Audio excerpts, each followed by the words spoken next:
Assalamualaikum warahmatullahi wabarakatuh.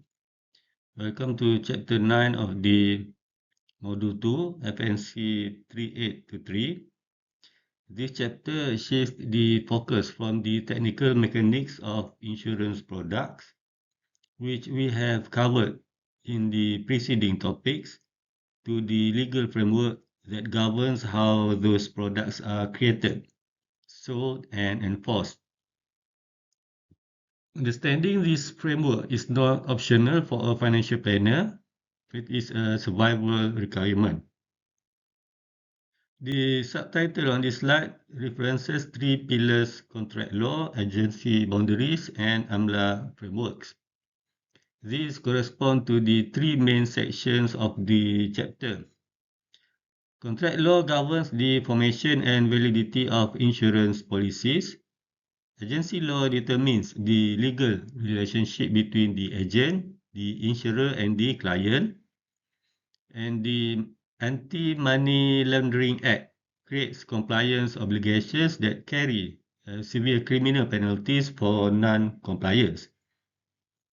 By the end of this topic, students should be able to understand the personal risk financial planner faces, the basics of contract law applied to insurance, the relevant sections of the Financial Services Act 2013, the law of agency, the unique characteristics of insurance contracts, the legal risk from tort, and the implications of AMLA 2001. There are three categories of personal risk that a financial planner is exposed to in the course of conducting business. These are not risks borne by the insurer or the client. They are risks that attach directly to the financial planner as an individual professional. The first is legal risk. This arises when the financial planner has not practiced due diligence and care in providing advice or has performed an illegal act.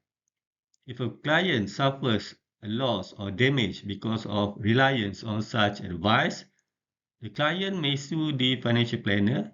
Examples include misrepresentation to induce the client to enter into a contract, fraud of premium payments, and collusion with the insured to defraud the insurer. In extreme cases, this can lead to court sanctions, including fines and jail terms. The second is compliance risk. This is the risk of action by regulatory bodies if the planner fails to comply with the law, rules, regulations, and guidelines. Non-compliance with the Financial Services Act 2013, the Anti-Money Laundering and Counter-Financing of Terrorism Act 2001, or the Insurance Industry Code of Practice can result in fines, imprisonment, or termination of practice. The distinction between legal risk and compliance risk is important. Legal risk comes from client lawsuits, while compliance risk comes from regulatory enforcement. The third is reputation risk. This is the loss of confidence by current and potential clients. It can arise from the planner's conduct and practices, the inability to meet client expectations, pressure selling, unethical behavior, or any infringement of law. Reputation risk is arguably the most destructive of the three because it can destroy the planner's ability to sustain a long-term business even if no formal legal or regulatory action is taken. There are 5 requirements for a valid insurance contract, depicted as pillars holding up a structure in this slide. If any pillar is missing, the contract is void and cannot be enforced by either party. These requirements are drawn from the Contracts Act 1950, revised in 1974, supplemented by the Financial Services Act 2013, where specific provisions apply to insurance. The first pillar is offer and acceptance. For an insurance policy to be valid, there must be a clear offer by one party and an acceptance by the other. The mechanics differ between general insurance and life insurance, but the principle is the same. Without both offer and acceptance, no contract exists.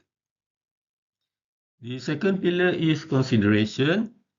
This is the exchange of value between the contracting parties. The insured's consideration is the payment of premiums and the agreement to abide by the policy conditions.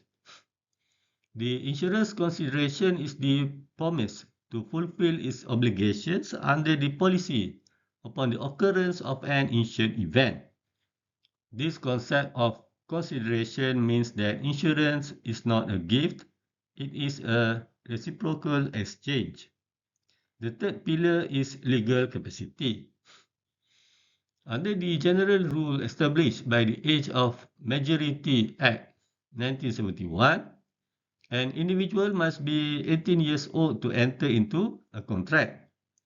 However, the Financial Services Act 2013, under paragraph 4 of Schedule 8, creates an exception for life insurance. There is a minor who has attained the age of 10 but not yet 16 can enter into a life insurance contract with the consent of a parent or guardian. And a minor who has attained the age of 16 can contract independently for life insurance. The fourth pillar is legality of purpose. The contract must not contravene public policy. If the purpose of the insurance relates to an illegal act, the contract is void. For example, a drug pusher cannot purchase a policy that pays compensation if enforcement officers seize his goods. The fifth pillar is consensus and rhythm, or the meeting of the minds. Both parties must have a shared understanding of the subject matter and the terms of the agreement. Without this mutual understanding, the contract lacks the shared intent required for enforceability. This slide illustrates the critical difference in how offer and acceptance operates in general insurance versus life insurance. Understanding this distinction is essential because it determines when the contract becomes binding and who has the power to create that binding obligation. In general insurance, the process is straightforward. The client submits a proposal form which constitutes the offer. The agent accepts the premium and issues a receipt on behalf of the insurer, which constitutes the acceptance. At that point, the contract is instantly bound. The key principle here is that in general insurance, the agent has the power to bind the principal. This means that agent can create a binding contract on behalf of the insurer simply by accepting the proposal and premium. In life insurance, the process is fundamentally different. The applicant submits the premium and the completed proposal form, which constitutes the offer. However, the agent cannot bind the principal. The agent merely forwards the proposal to the insurer. The insurer then assesses the risk. If the risk is standard, the insurer accepts the proposal and issues the policy, completing the acceptance. However, if the insurer determines that the risk does not match the proposed terms, the insurer may stipulate new conditions. This creates a counter-offer from the insurer to the applicant. If the applicant accepts these new conditions, acceptance is deemed to have taken place. This slide presents the 5 characteristics that make insurance contracts legally distinct from other commercial contracts. These are not merely academic distinctions, they have practical implications for how disputes are resolved and how obligations are enforced. First, insurance is an aleatory contract. This means the value exchanged by the parties may not be equal and depends on an uncertain event. An insured who pays 500 ringgit annually for a 100,000 ringgit term policy and dies 1 month later triggers a payout far exceeding total premiums paid. Conversely, a policyholder who pays faithfully for 20 years and survives receives nothing from a term policy. This contrasts with a commutative contract, such as buying a house, where both parties consider the values exchanged to be equal. Second, insurance is a unilateral contract.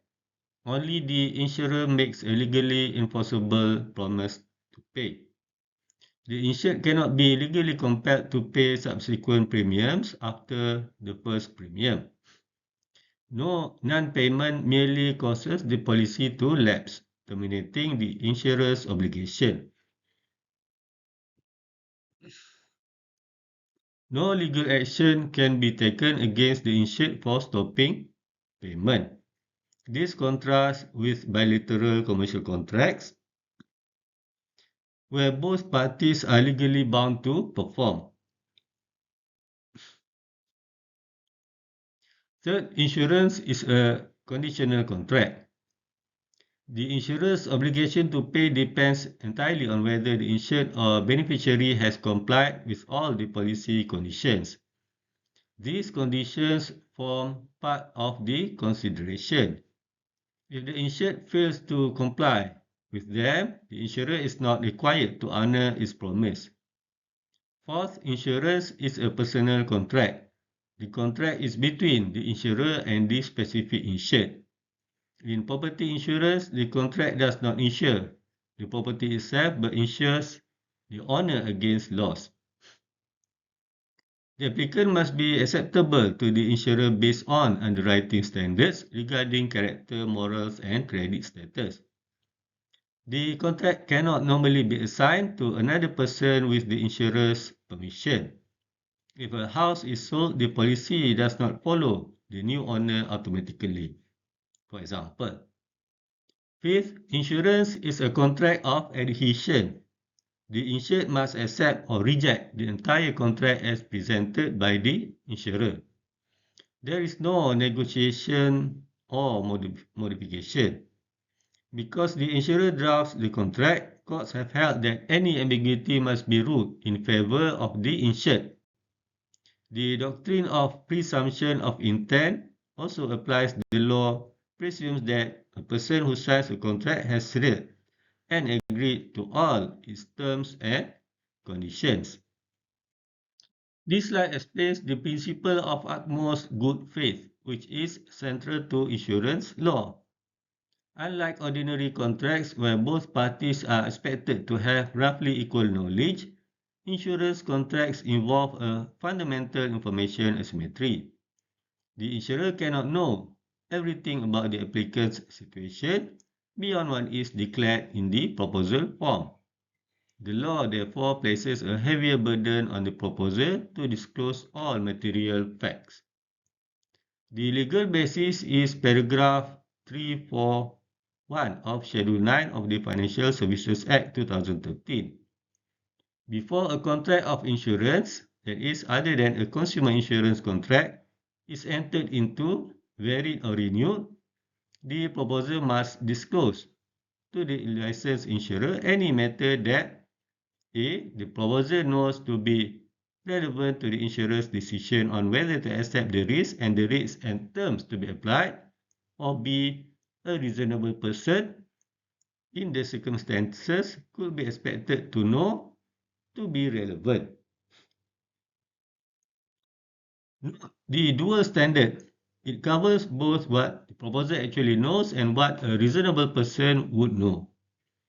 A false statement constitutes a misrepresentation. If a misrepresentation relates to a material fact, it provides a basis for the insurer to avoid the contract. The contract becomes voidable, meaning it remains binding until the party with the right to void it exercises that right. A fact is material if knowing it would cause the insurer to reject the application or to vary the contract terms, such as loading premiums or excluding certain events. However, the duty is not absolute. Paragraph 342 of Schedule 9 specifies 4 exemptions where there is no duty to disclose. First, matters that diminish the risk to the insurer. Second, matters of common knowledge. Third, matters the insurer knows or ought to know in the ordinary course of business. And four, matters where the insurer has waived the disclosure requirement. Paragraph 343 creates an additional important safeguard. If the proposer fails to answer or gives an incomplete or irrelevant answer to a question, and the insurer does not pursue the matter further, the duty of disclosure is deemed to have been waived by the insurer. This places a burden on both parties. The proposer must disclose, but the insurer cannot sit on incomplete answers and later claim non-disclosure. This slide presents the 4 ways in which the principle of utmost good faith can be breached, along with the relevant case law for 3 of them. The first is non-disclosure. This is the failure of the client to disclose the material fact, whether intentionally or unintentionally, because the client considers the fact inconsequential.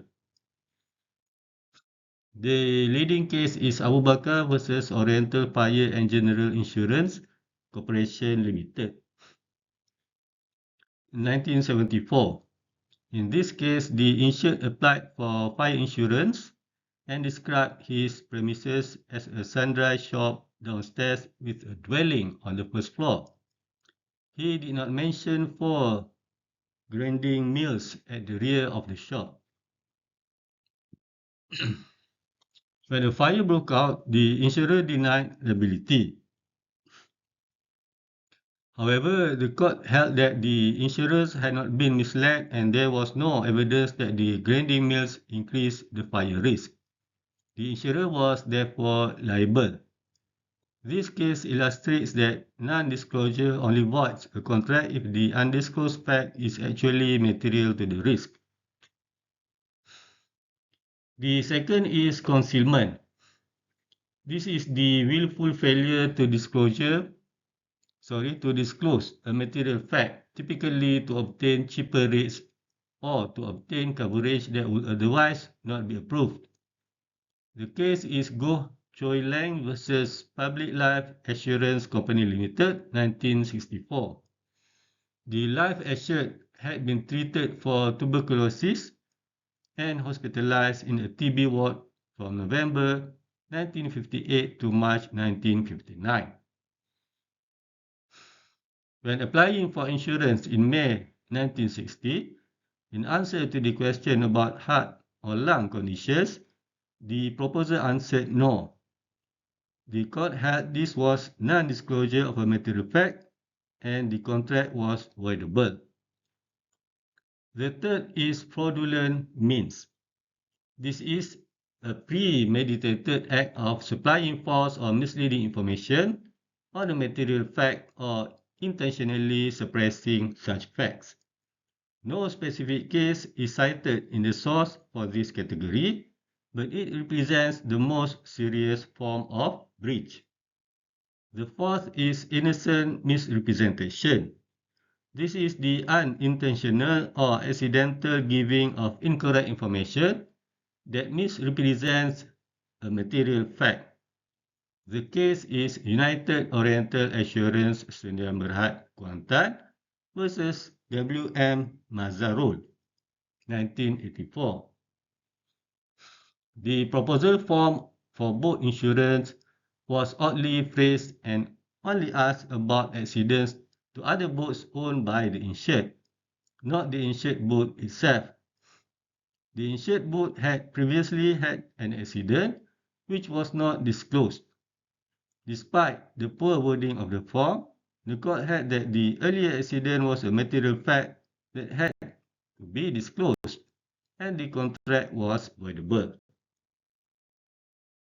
This slide presents the rules governing insurable interests, which differ significantly between life insurance and general insurance. Insurable interest means that the insured must stand to suffer a genuine detriment if the insured event occurs. Without insurable interest, the contract is void. For life insurance, insurable interest must exist at the commencement of the contract. This is the moment when the contract is formed. There is no limit set on the extent of the insurable interest, meaning the sum assured can be of any amount. This is because human life is considered to have unlimited value. The legal basis is paragraph 3 of Schedule 8 of the Financial Services Act 2013, which states that a life policy insuring the life of anyone other than the person affecting the insurance shall be void unless the person affecting the insurance has insurable interest in that life at the time the insurance is affected. The law recognizes certain relationships that are deemed to have insurable interest. First, the insured's spouse. Second, the insured's child or ward under the age of majority at the time the insurance is effected.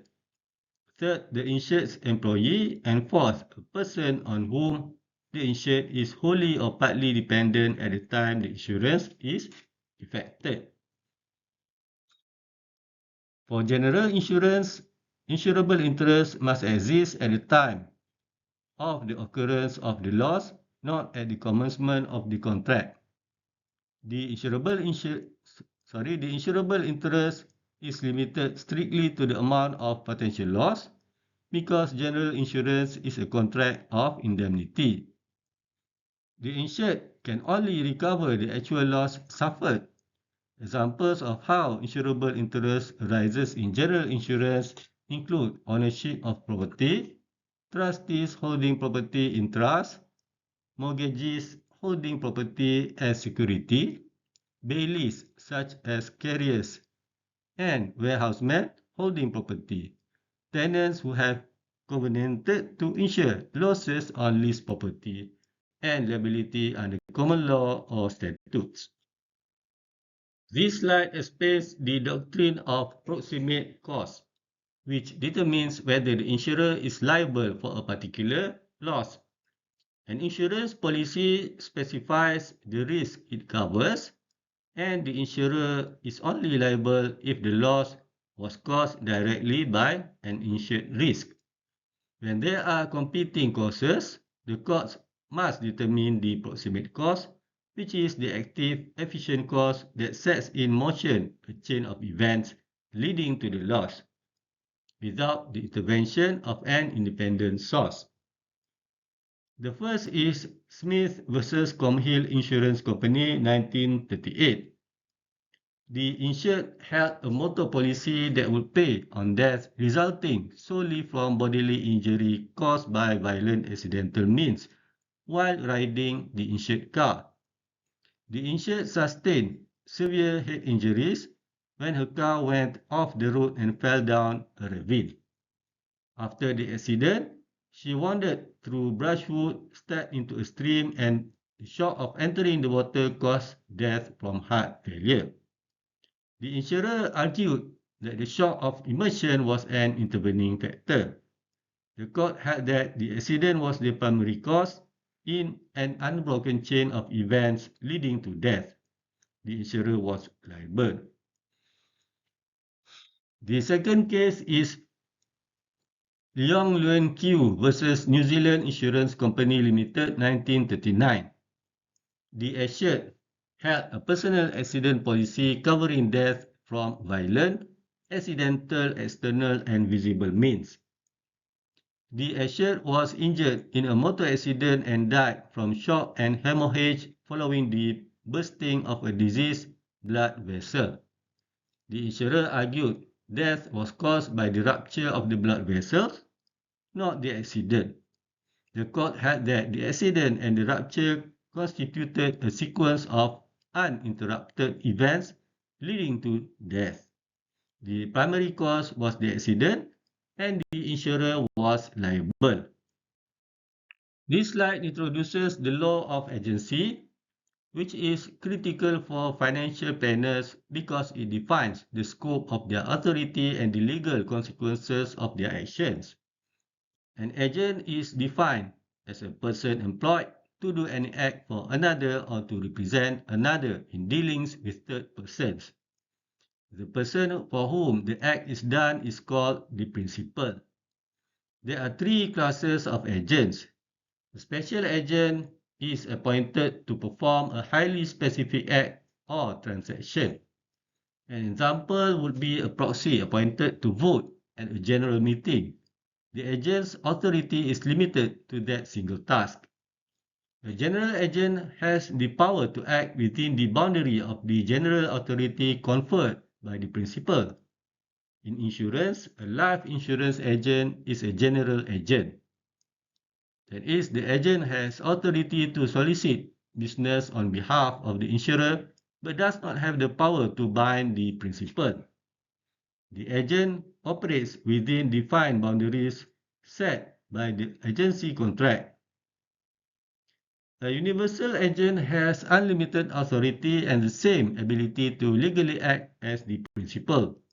An example is a franchise holder who can operate the business with the full authority of the franchisor. Universal agents are rare in insurance practice.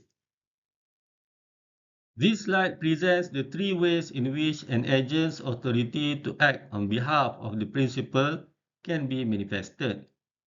Express authority, also called stipulated authority, is authority specifically granted to the agent.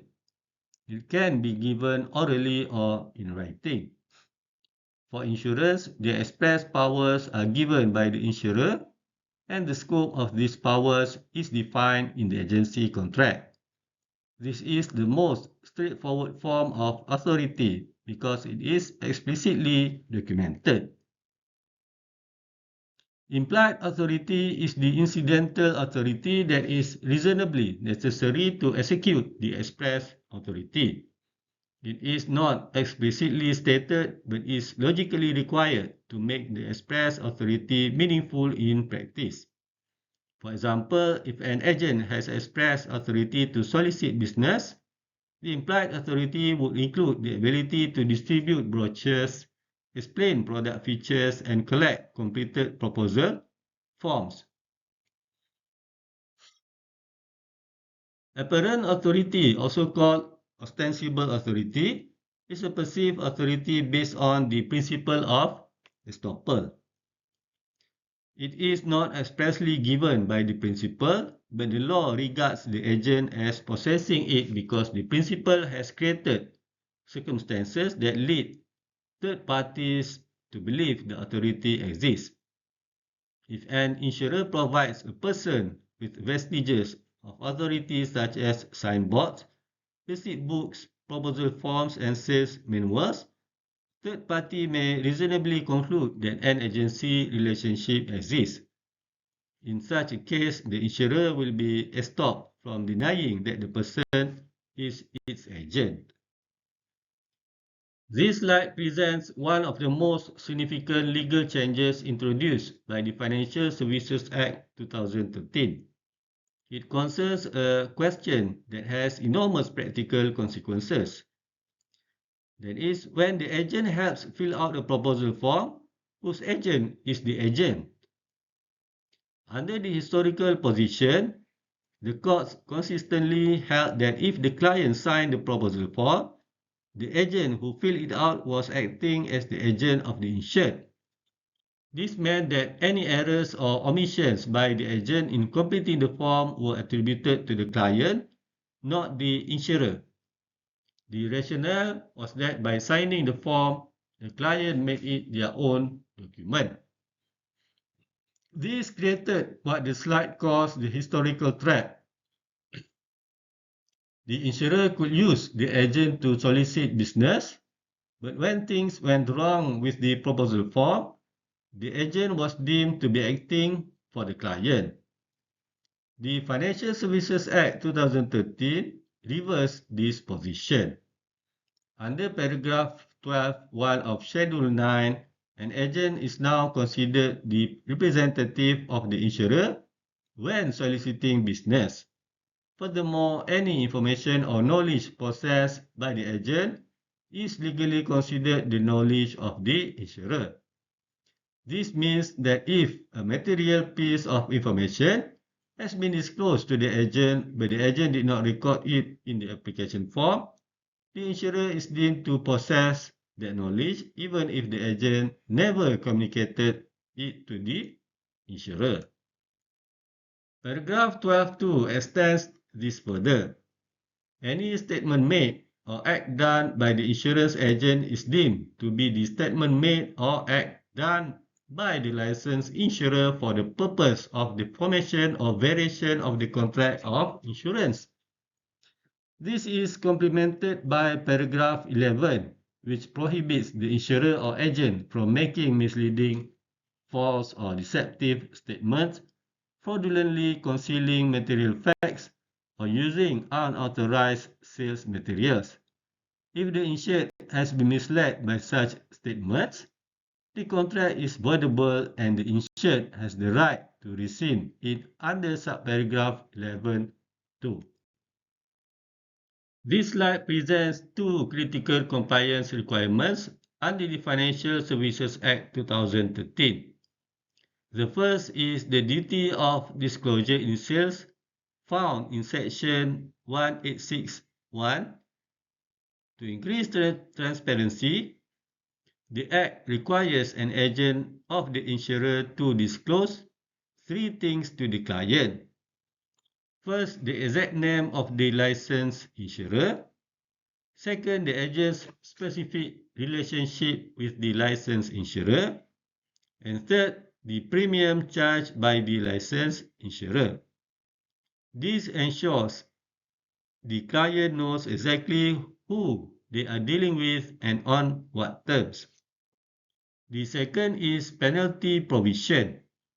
Section 2031 of the Act states that any person who contravenes or fails to comply with a provision of the Act or fails to comply with any requirement, notice, order or direction issued by the minister or by Bank Negara under the Act commits an offence. When no specific penalty is provided, the person is liable on conviction to a fine of 500,000 ringgit or imprisonment for a term of 6 months or both. This is a strict criminal offence, meaning the penalties apply regardless of intent. There are distinctions between public wrongs and private wrongs, and why the law of tort is particularly relevant for financial planners. A public wrong is criminal in nature. It is an offence against the state and is punishable by statutory fines, imprisonment, or in extreme cases, death. Criminal wrongs are prosecuted by the state through the various statutes passed by Parliament. A private wrong is a tort, that is the violation of the rights of another person. The wrongdoer is called the tortfeasor. The action taken by the injured party against the tortfeasor is called a civil action. In Malaysia, the law of tort is derived from English common law. Tortious behavior can be intentional or unintentional. Intentional torts include premeditated or malicious acts such as slander, assault, and battery. Unintentional torts are the result of negligence or carelessness. For financial planners, unintentional torts through professional negligence are the primary concern. The critical point on this slide is the liability threat. There is no limit to liability in tort. Courts can award exemplary damages ranging from a few ringgit to millions of ringgit based on the severity of the negligent advice. This is fundamentally different from statutory penalties, which have defined maximum. In tort, there is no ceiling. There are two possible liability outcomes when a professional breaches the duty of care, and there is a key protection mechanism available. Professional negligence liability arises purely from negligent acts that cause a breach of the professional's duty, resulting in loss or damage to the client. The important qualification is that not all professional acts give rise to liability. Only those negligent acts that have caused a breach of duty and resulted in actual damage, loss, or injury are actionable. If a doctor performs surgery with all due care and the patient dies, there is no breach. But if the doctor is negligent in leaving surgical instruments inside the patient, that is professional negligence. The first outcome is total liability, where the full financial damages are awarded to the client.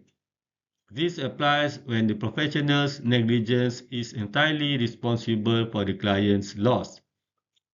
The second outcome is mitigated liability through contributory negligence. Under Section 12 of the Civil Law Act 1956, revised in 1972, if the injured party partly caused their own loss, the damages are reduced to an extent that is just and equitable, having regard to the claimant's share of responsibility for the injury. This principle recognizes that every person has a duty to look after their own safety and cannot blame others entirely for damages resulting from their personal negligence. The protection mechanism is professional indemnity insurance. Given the potentially unlimited exposure to liability from professional negligence, professional indemnity insurance is critical for financial fairness. It provides coverage for the damages and legal costs arising from negligence claims. This is a synthesis slide that brings together the three legal forces pressing on the financial planner from all directions. From the law of agency, everything the financial planner says legally binds the insurer under the FSA 2013 reversal, Schedule 9, Para 12, 1 and 12, 2. This creates immense pressure to be perfectly accurate in every representation made during the sales process. A single misleading statement attributed to the agent is attributed to the insurer, and the insured can rescind the contract. From tort and professional negligence, every piece of careless advice exposes the financial planner to limitless civil lawsuits. There is no cap on tort damages. This creates infinite downside risk for the planner personally. From the FSA 2013 statutory regulation, every regulatory misstep exposes the planner to strict criminal liability, with default penalties of 500,000 ringgit in fines or 6 months in prison. This creates rigid boundaries on what the planner can and cannot do. The synthesis inside is that the financial planner sits at the intersection of state law, corporate liability, and private civil rights. State law imposes criminal penalties through the FSA 2013 and AMLA. Corporate liability flows through the agency relationship. Private civil rights are enforced through tort. Precision is the only survival strategy. This slide introduces the anti-money laundering framework, beginning with the global context before narrowing to the Malaysian implementation. At the global level, the Financial Action Task Force, or FATF, was established in Paris in 1989 to develop a coordinated international response to money laundering. FATF is an intergovernmental body that establishes international standards and promotes policies to combat money laundering. The initial 40 recommendations have been endorsed by over 130 countries. In October 2001, FATF expanded its mandate to cover terrorist financing by creating 8 special recommendations. A ninth recommendation was added in October 2004, creating the 40 plus 9 principles of anti-money laundering and counter-terrorism funding. In Malaysia, the Anti-Money Laundering Act, or AMLA, was enacted in 2001. Amendments to incorporate counter-terrorism financing were passed by Parliament on 20 November 2003 and gazetted on 25th December 2003.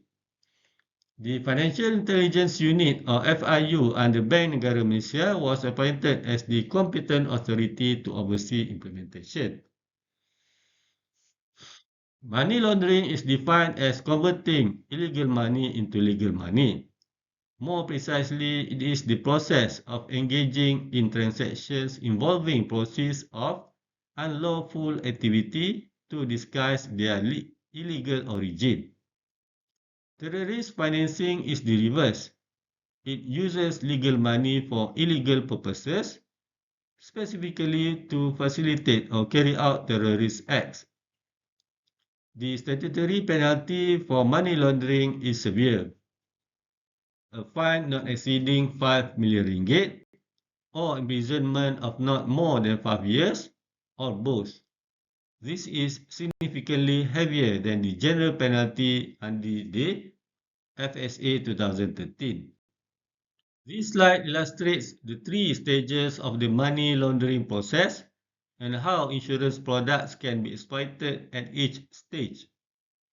The first stage is placement. This is the physical disposal of the initial proceeds of illegal activity into the financial system. In the insurance context, examples include the payment of premiums for policies, especially single premium top-ups, buying valuable items and insuring them, and purchasing policies to subsequently assign them to the money launderer.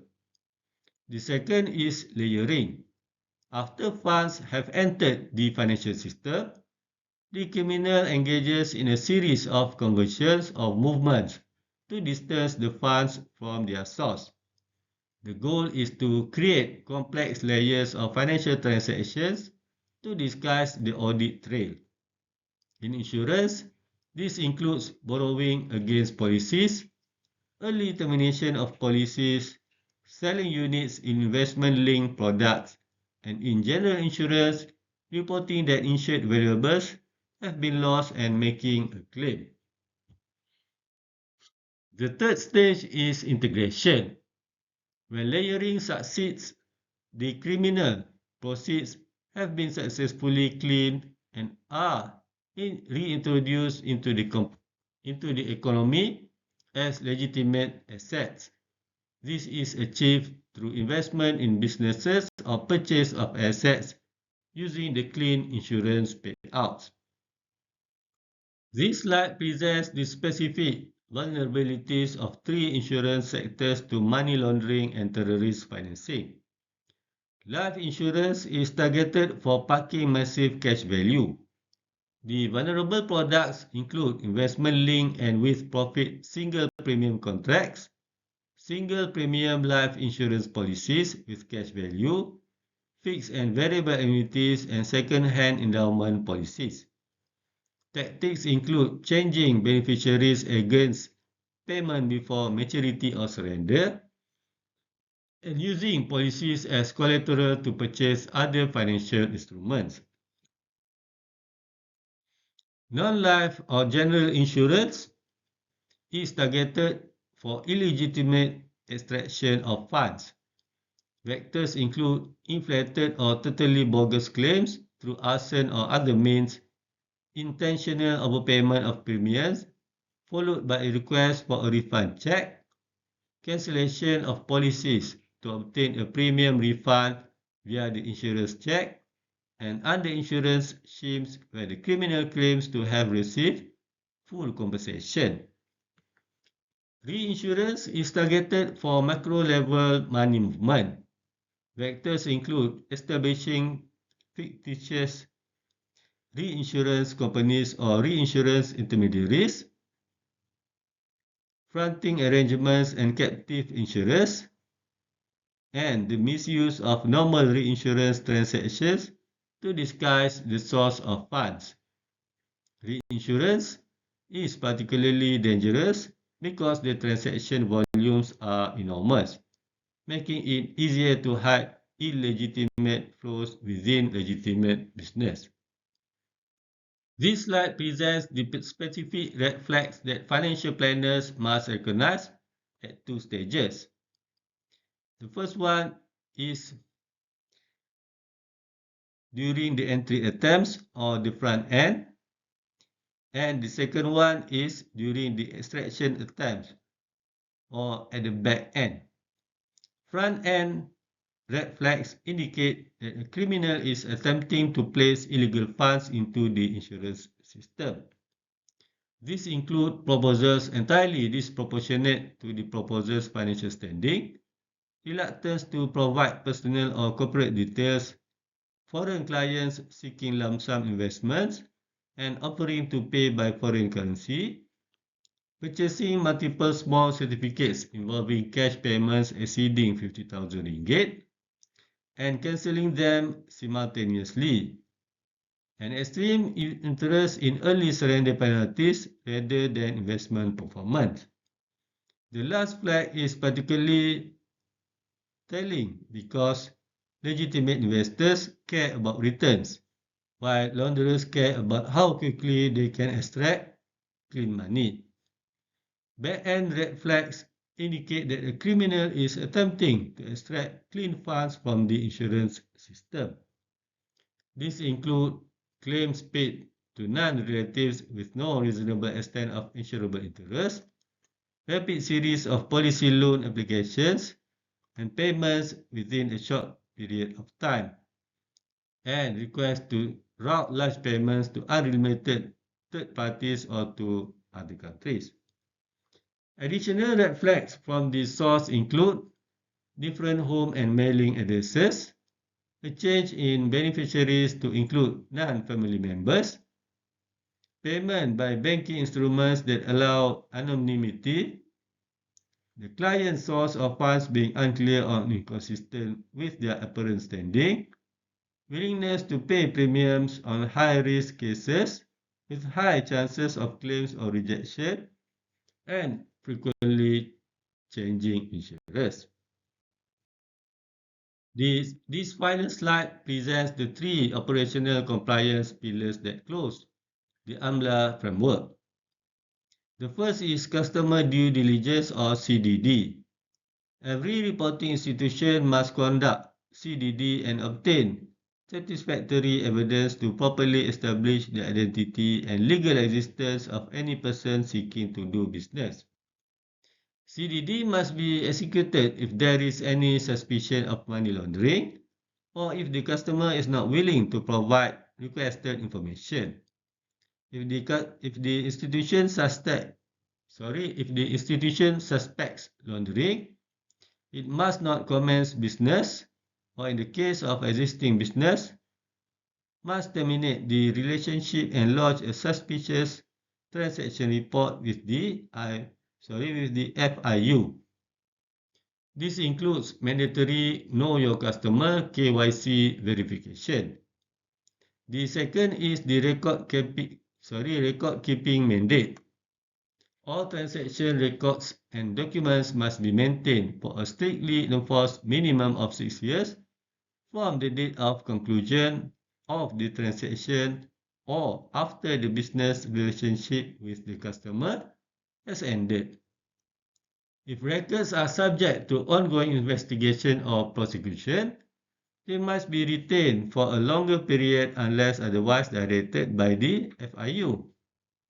Records must be capable of creating an audit trail of individual transactions and must be retrievable without undue delay. The third is training and accountability requirement. Bank Negara has stipulated that reporting institutions must take a risk-based approach in ensuring that their insurance and Tegaful agents receive initial and ongoing training on any money laundering and counter-financing of terrorism. Agents must be made aware of their legal responsibilities, the AML or CFT policies and procedures, the customer acceptance policies, and the requirements for verification, records suspicious transactions, and reporting to the compliance officer. The final warning on this side is the penalty for failure to report or detect suspicious transactions. There is a fine of 1 million ringgit or 1 year imprisonment or both under Section 17 of AMLA. This separate from and in addition to the 5 million ringgit penalty for money laundering itself.